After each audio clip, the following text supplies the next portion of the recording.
В конце 1811 года, в эпоху нам достопамятную, жил в своем поместье Ненарадове добрый Гаврила Гаврилович Р. Он славился во всей округе гостеприимством и радушием. Соседи поминутно ездили к нему поесть, попить, поиграть по 5 копеек в бастон с его женою Прасковью Петровною.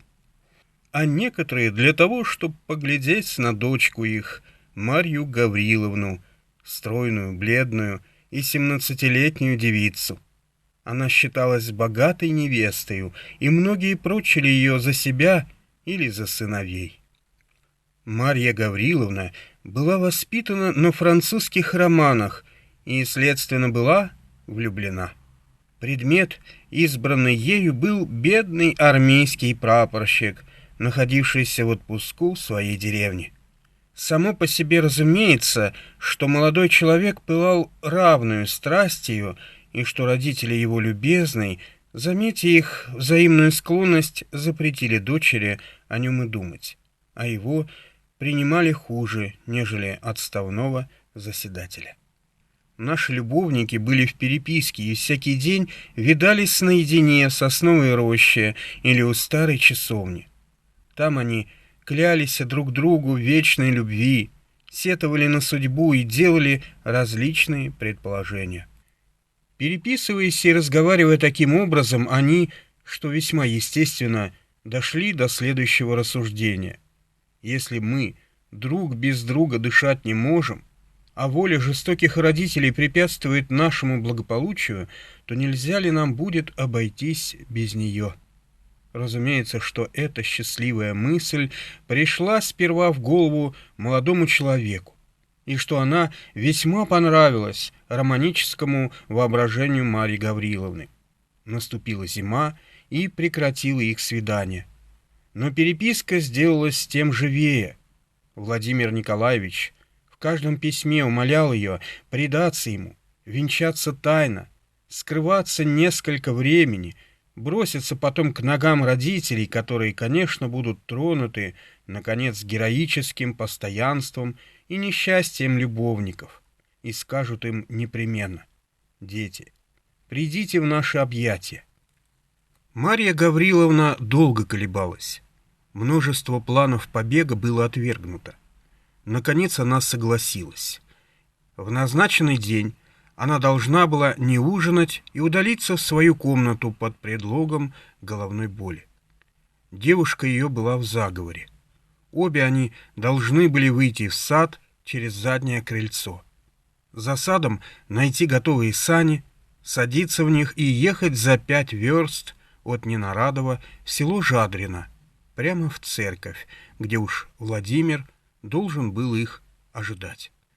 Накануне решительного дня Марья Гавриловна не спала всю ночь. Она укладывалась, увязывала белье и платье, написала длинное письмо к одной чувствительной барышне ее подруге, другое к своим родителям.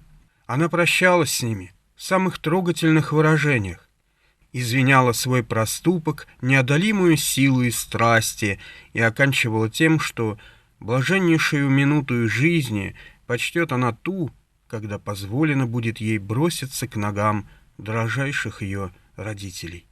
Запечатав оба письма тульской печаткою, на которой изображены были 2 пылающие сердца с приличной надписью, она бросилась на постель перед самым рассветом и задремала. Но и тут ужасные мечтания поминутно ее пробуждали. То казалось ей, что в самую минуту, как она садилась в сани, чтоб ехать венчаться, отец ее останавливал ее, с мучительной быстротой тащил ее по снегу и бросал в темное, бездонное подземелье. И она летела стремглав с неизъяснимым замиранием сердца. То видела она Владимира, лежащего на траве, бледного, окровавленного. Он, умирая, молил ее пронзительным голосом поспешить с ним обвенчаться. Другие безобразные, бессмысленные видения неслись перед нею одно за другим. Наконец она встала, бледнее обыкновенного и с непритворной головной болью. Отец и мать заметили ее беспокойство. Их нежная заботливость и беспрестанные вопросы: «Что с тобой, Маша? Не больна ли ты, Маша?» раздирали ее сердце. Она старалась их успокоить, казаться веселую, и не могла. Наступил вечер. Мысль, что уже в последний раз провожает она день посреди своего семейства, стесняла ее сердце. Она была чуть жива. Она втайне прощалась со всеми особами, со всеми предметами ее окружавшими. Подали ужинать. Сердце ее сильно забилось. Дрожащим голосом объявила она, что ей ужинать не хочется, и стала прощаться с отцом и матерью. Они ее поцеловали и по обыкновению благословили. Она чуть не заплакала. Пришед в свою комнату, она кинулась в кресло и залилась слезами. Девушка уговаривала ее успокоиться и ободриться. Все было готово. Через полчаса Маша должна была навсегда оставить родительский дом, свою комнату, тихую девическую жизнь. На дворе была метель. Ветер выл, ставни тряслись и стучали. Все казалось ей угрозой и печальным предзнаменованием. Скоро в доме все утихло и заснуло. Маша окуталась шалью, надела теплый капот, взяла в руки шкатулку свою и вышла на заднее крыльцо. Служанка несла за нею 2 узла. Они сошли в сад. Метель не утихала. Ветер дул навстречу, как будто сились остановить молодую преступницу. Они на силу дошли до конца сада. На дороге сани дожидались их. Лошади, прозябнув, не стояли на месте. Кучер Владимира рассказывал перед оглоблями, удерживая ретивых. Он помог барышне и ее девушке усесться и уложить узлы и шкатулку. Взял вожжи, и лошади полетели. Поручив барышню попечению судьбы и искусству тережки кучера, обратимся к молодому нашему любовнику. Целый день Владимир был в разъезде. Утром был он у жадринского священника, на силу с ним уговорился. Потом поехал искать свидетелей между соседними помещиками. Первый, кому явился он, отставной 40-летний корнет Дравин, согласился с охотою. Это приключение, уверял он, напоминало ему прежнее время и гусарские проказы. Он уговорил Владимира остаться у него отобедать и уверил его, что за другими 2 свидетелями дело не станет. В самом деле, тотчас после обеда явились землемер Шмидт в усах и шпорах и сын капитана-исправника, мальчик лет 16, недавно поступивший в уланы. Они не только приняли предложение Владимира, но даже клялись ему в готовности жертвовать для него жизнью. Владимир обнял их с восторгом и поехал домой приготовляться. Уже давно смеркалось. Он отправил своего надежного Терешку в Ненарадово со своей тройкою и с подробным обстоятельным наказом, а для себя велел заложить маленькие сани в 1 лошадь, и один, без кучера, отправился в Жадрино, куда часа через 2 должна была приехать и Марья Гавриловна.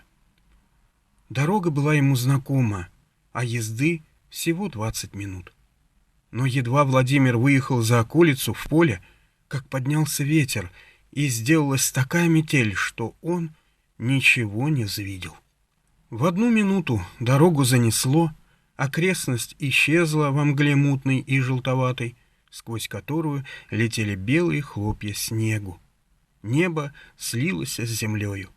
Владимир очутился в поле и напрасно хотел снова попасть на дорогу. Лошадь ступала на удачу и поминутно то въезжала на сугроб, то проваливалась в яму. Сани поминутно опрокидывались. Владимир старался только не потерять настоящего направления, но ему казалось, что уже прошло более получаса, а он не доезжал еще до Жадринской рощи. Прошло еще около 10 минут, рощи все было не видать. Владимир ехал полем, пересеченным глубокими оврагами. Метель не утихала, Небо не прояснялось. Лошадь начинала уставать, а с него пот катился градом, несмотря на то, что он поминутно был по пояс в снегу. Наконец он увидел, что едет не в ту сторону.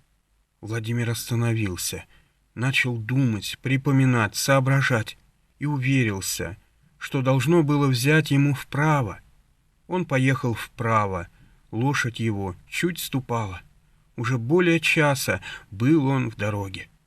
Жадрино должно было быть недалеко, но он ехал, а полю не было конца. Все сугробы да овраги. Поминутно сани опрокидывались, поминутно он их подымал. Время шло. Владимир начинал сильно беспокоиться.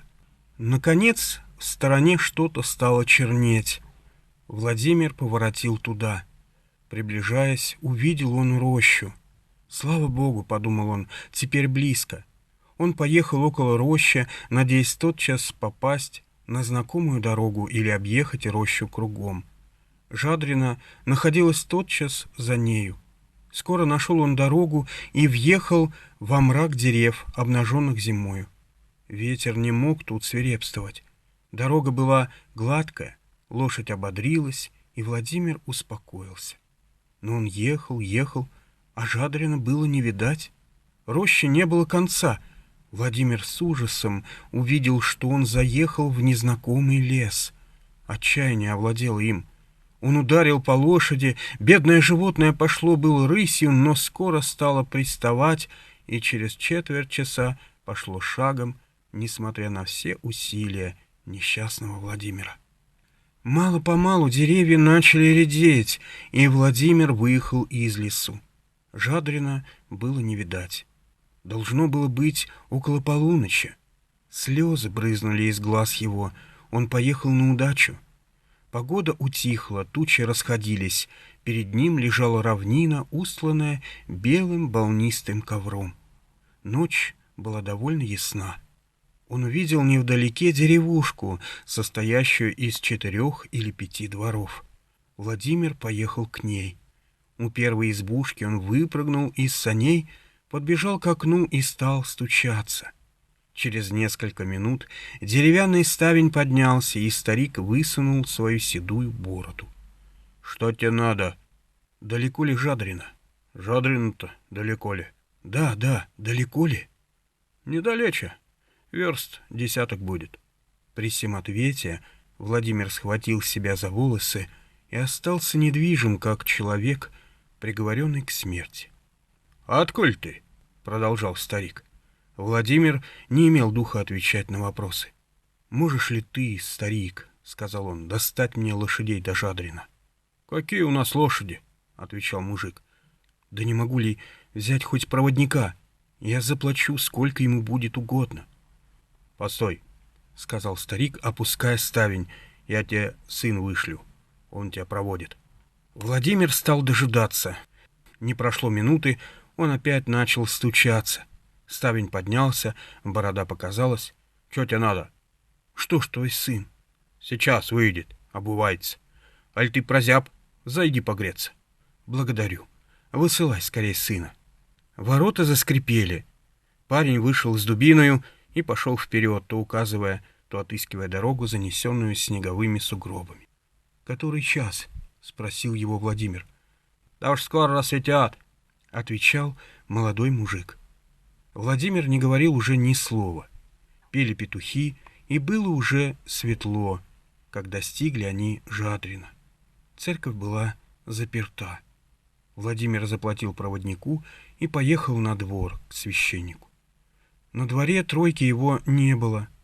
Какое известие ожидало его? Но возвратимся к добрым ненарадовским помещикам и посмотрим, что-то у них делается. А ничего. Старики проснулись и вышли в гостиную.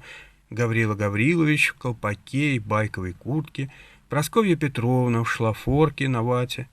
Подали самовар, и Гаврила Гаврилович послал девчонку узнать от Марьи Гавриловны, каково ее здоровье и как она почивала. Девчонка воротилась, объявляя, что барышня почивала де дурно, но что Еде теперь легче, и что Надя сейчас придет в гостиную. В самом деле дверь отворилась, и Марья Гавриловна подошла здороваться с папенькой и с маменькой. «Что твоя голова, Маша?» — спросил Гаврила Гаврилович. «Лучше, папенька», — отвечала Маша. «Ты, верно, Маша, вчерась угорела?» — сказала Прасковья Петровна. «Может быть, маменька», — отвечала Маша. День прошел благополучно, но в ночь Маша занемогла. Послали в город за лекарем. Он приехал к вечеру и нашел больную в бреду. Открылась сильная горячка, и бедная больная 2 недели находилась у края гроба. Никто в доме не знал о предположенном побеге. Письма, накануне ею написанные, были сожжены. Ее горничная никому ни о чем не говорила, опасаясь гнева господ. Священник, отставной корнет, усастый землемер и маленький улан были скромны и недаром. Терешка кучер никогда ничего лишнего не высказывал, даже его хмелю. Таким образом, тайна была сохранена более чем полудюжиною заговорщиков, но Марья Гавриловна сама в беспрестанном бреду высказывала свою тайну. Однако ж ее слова были столь несообразны ни с чем, что мать, не отходившая от ее постели, могла понять из них только то, что дочь ее была смертельно влюблена во Владимира Николаевича и что, вероятно, любовь была причиной ее болезни. Она советовалась со своим мужем, с некоторыми соседями, и, наконец, единогласно все решили, что, видно, такова была судьба Марьи Гавриловны, что суженого конем не объедешь, что бедность не порок, что жить не с богатством, а с человеком и тому подобное.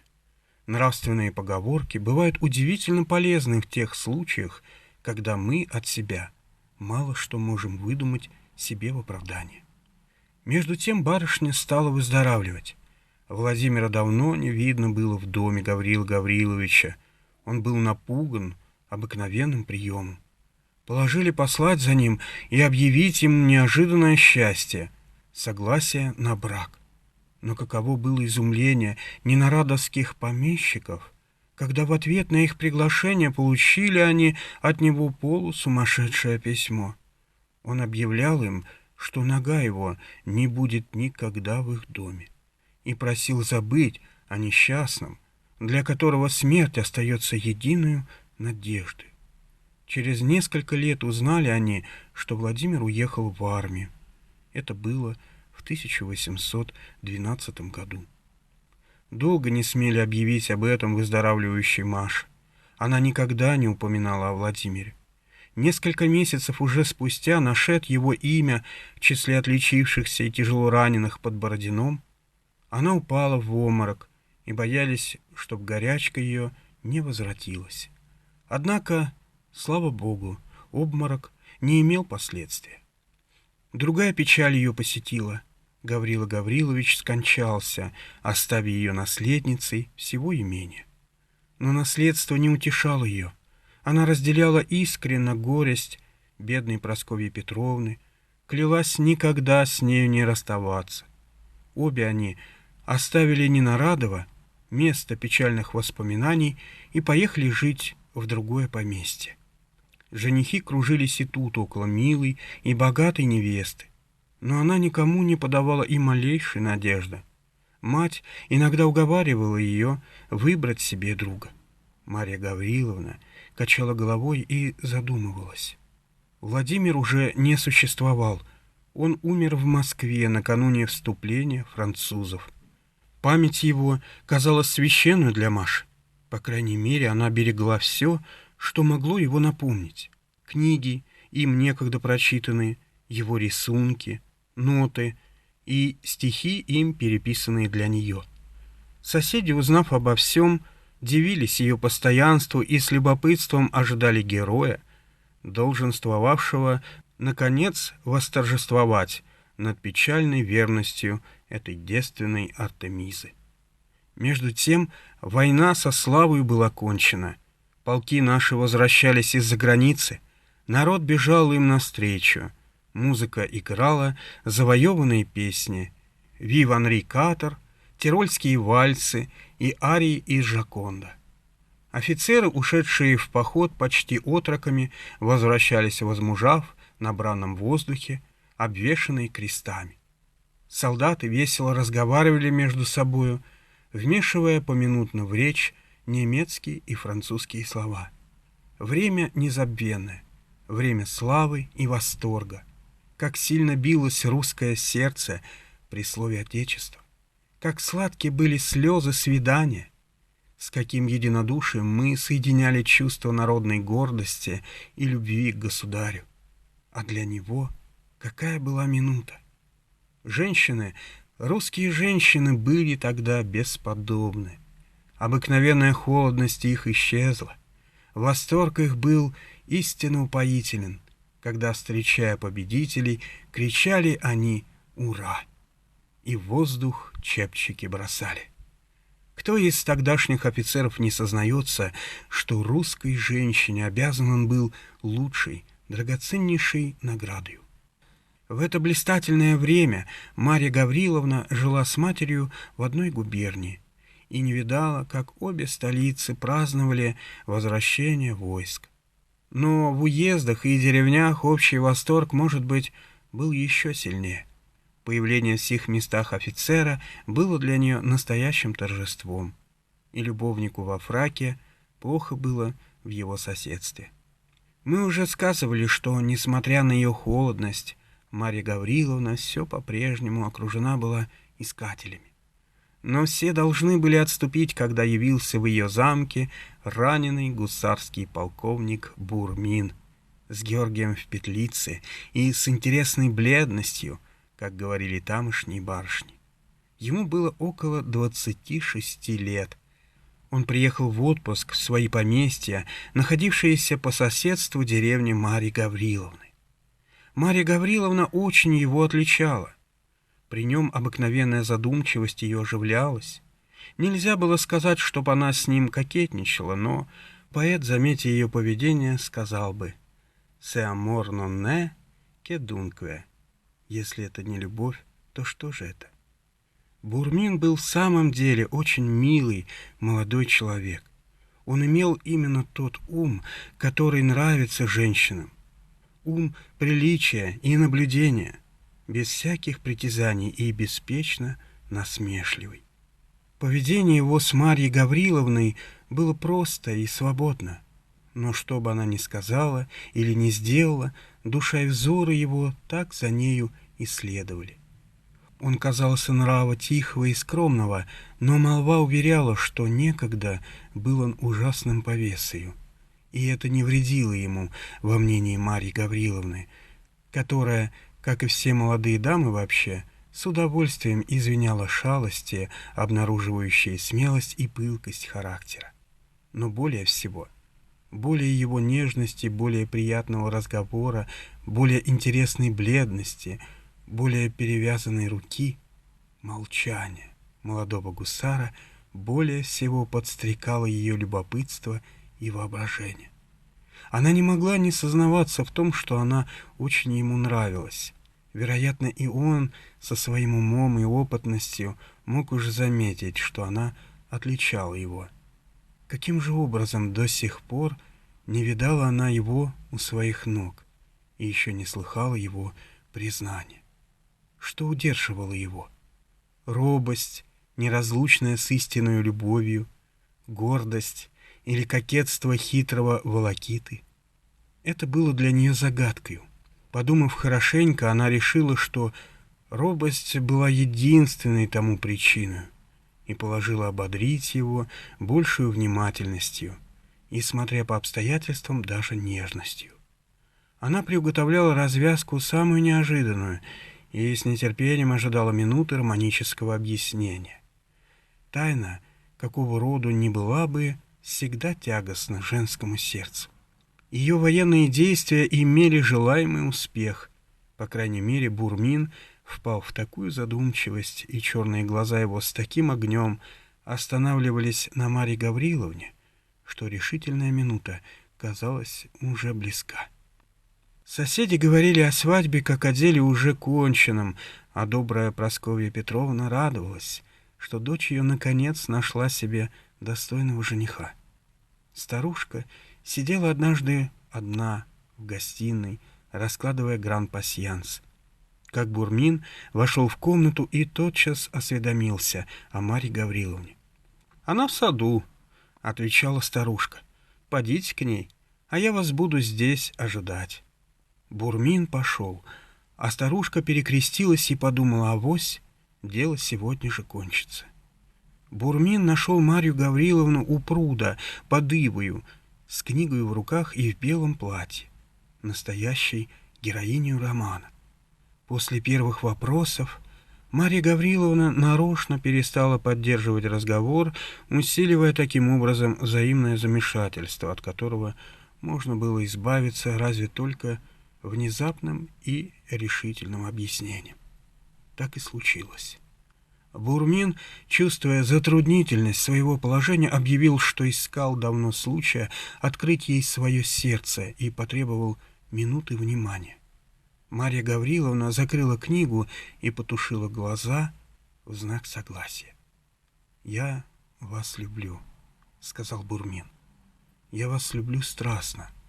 Марья Гавриловна покраснела и наклонила голову еще ниже. «Я поступил неосторожно, предаваясь милой привычке видеть и слышать вас ежедневно». Марья Гавриловна вспомнила первое письмо Сен-Прё. «Теперь уже поздно противиться судьбе моей. Воспоминание об вас, ваш милый, несравненный образ отныне будет мучением и отрадою жизни моей. Но мне еще остается исполнить тяжелую обязанность, открыть вам ужасную тайну и положить между нами непреодолимую преграду. Она всегда существовала», — прервала с живостью Марья Гавриловна. «Я никогда не могла быть вашей женой». «Знаю», — отвечал он ей тихо. «Знаю, что некогда вы любили, но смерть и 3 года сетований. Добрая, милая Марья Гавриловна, не старайтесь лишить меня последнего утешения.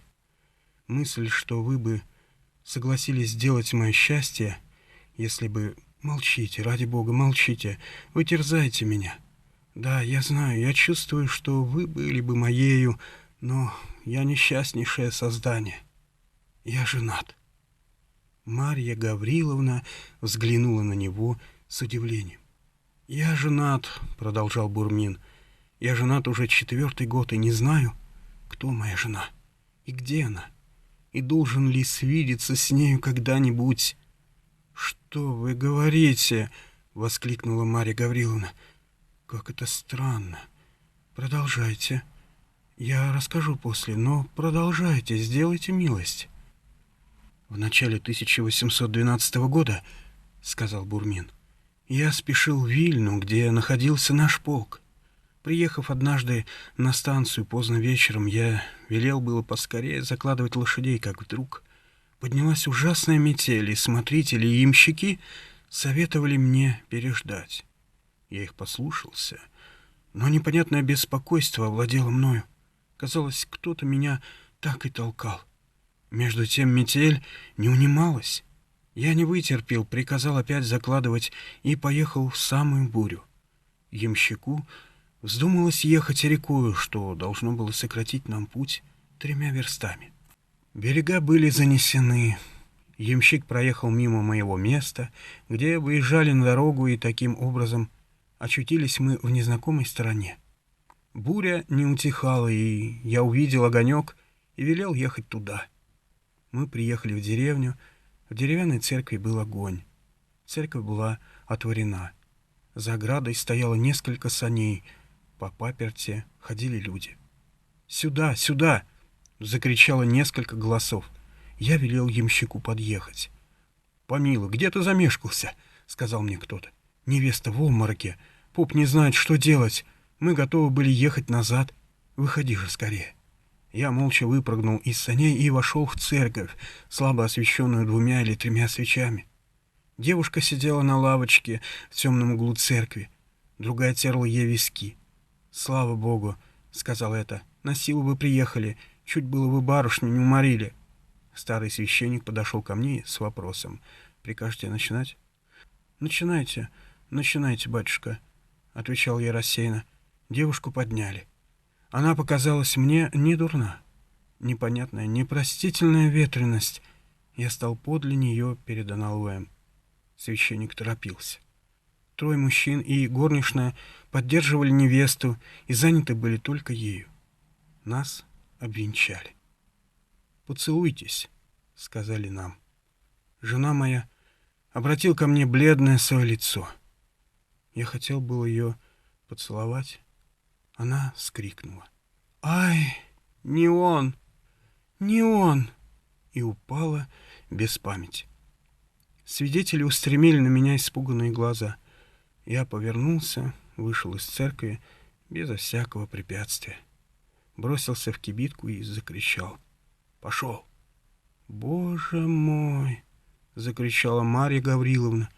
«И вы не знаете, что сделалось с бедной вашей женой?» «Не знаю», — отвечал Бурмин. «Не знаю, как зовут деревню, где я венчался. Не помню, с которой станции поехал. В то время я так мало полагал важности в преступной моей проказе, что, отъехав от церкви, заснул и проснулся на другой день поутру на 3-й уже станции. Слуга, бывший тогда со мною, умер в походе, так что я не имею и надежды отыскать ту, над которой подшутил я так жестоко, и которая теперь так жестоко отомщена». «Боже мой, Боже мой!» — сказала Марья Гавриловна, схватив его руку. «Так это были вы? И вы не узнаете меня?» Бурмин побледнел и бросился к ее ногам.